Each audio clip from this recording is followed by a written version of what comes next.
Hello viewers, welcome back to பொற்செல்வியின் தமிழ் சமையல்.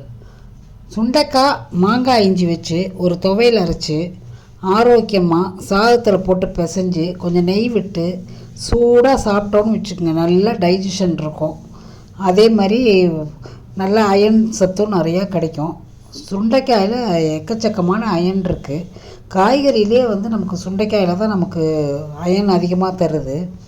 இது அயன் அதிகமாக தர்றதுனால குழந்தைக்கு பால் கொடுக்குற தாய்மார்கள்லாம் இதை சாப்பிட்டாங்கன்னா நல்ல ஒரு சத்துள்ள அவங்க தாய் உடம்பும் நல்லாயிருக்கும், குழந்தைங்க உடம்பும் நல்லாயிருக்கும். இது ஒரு முக்கியமான உணவு. இதில் மாங்காய் இஞ்சி சேர்றப்ப டைஜஷன் ரொம்ப அதை அதிகப்படுத்துது. இது கூட நம்ம என்னெல்லாம் வச்சு இந்த துவையல் அரைக்கலான்னு பார்க்கலாம்.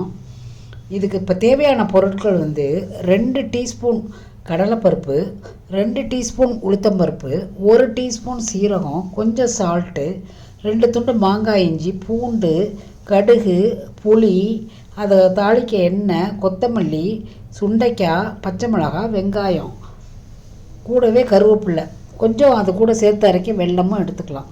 இப்போ ஒரு வாணலியில் கடுகை போட்டு நல்லா பொரிய விடலாம். நார்மலாக கடுகு நீங்கள் எப்போ போட்டாலும் அது நல்லா பொரிஞ்சாதான் நம்ம எந்த டிஷ் பண்ணாலும் நல்லா வாசனையாக இருக்கும், நல்லா டேஸ்ட்டாகவும் இருக்கும். இப்போ கடுகை போட்டு நல்லா பொரிய விட்டுக்கலாம். அடுத்தது உளுத்தம்பருப்பு போடலாம். அப்புறம் கூடவே கடலைப்பருப்பையும் போட்டுக்கலாம். அந்த சீரகத்தையும் அதோடையே போட்டுக்கலாம். போட்டுட்டு இதை நல்லா கிண்டி விட்டோம்னா அது நல்லா கோல்டன் ப்ரௌனில் வர்ற அளவுக்கு யூனிஃபார்மாக நல்லா வறுபட்டுடும். அப்புறம் நம்ம அதை தனியாக ஒரு பவுலில் எடுத்து வச்சுக்கணும். இது ஒரு சின்ன டிப்ஸுங்க.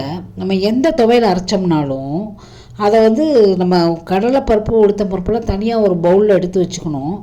அப்புறம் அதை தாளித்ததை எடுத்து தனியாக ஒரு சின்ன ஒரு பவுலில் வச்சுக்கணும். ஏன்னா நம்ம துவையெல்லாம் அரைச்சி முடித்தோன்னே இந்த எடுத்து வச்ச கடலைப்பருப்பு எடுத்து அதில் மேலே கொட்டிக்கலாம். அடுத்தது கடலைப்பருப்பு நம்ம தனியாக முதல்ல கொட்டி ஆற வைக்கிறதுனால துவையல் நல்லா கிறிஸ்பியாக இருக்கும். சாதத்தில் போட்டு சாப்பிட்றப்ப நல்ல டேஸ்ட்டாக இருக்கும். இது ஒரு சின்ன டிப்ஸுங்க. அடுத்தது நம்ம வெங்காயத்தெல்லாம் வதக்கிக்கலாம். வெங்காயம் நல்லா ஒரு டிரான்ஸ்பரண்ட்டாக வர்ற வரைக்கும் வதக்கிக்கணும், செவக்க விடக்கூடாது. அடுத்தது பூண்டையும் கொட்டி வதக்கிக்கலாம். பூண்டு நல்லா வாசனை வர வரைக்கும் வதக்கிக்கணும், ரொம்ப செவக்க விட வேண்டாம். இது ரொம்ப செவந்தால் ஸ்மெல்லு வேறு மாதிரி போயிடும்.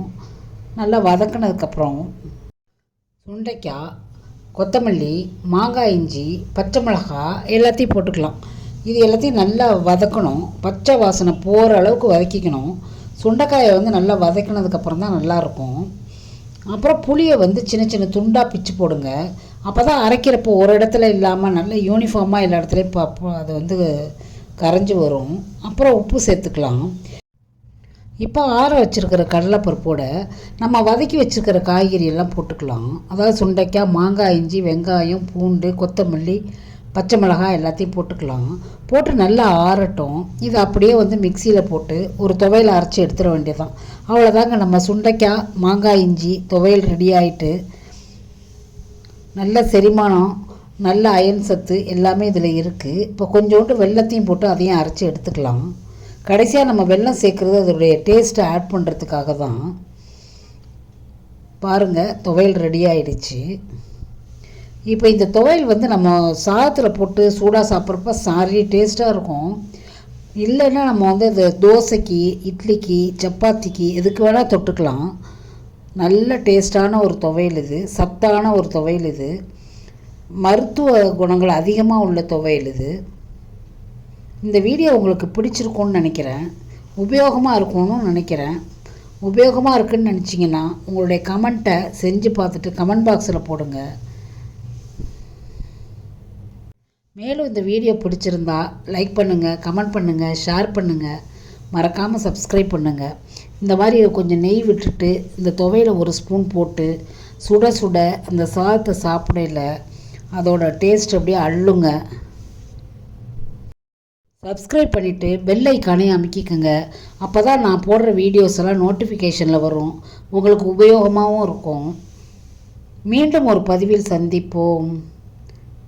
வணக்கம்.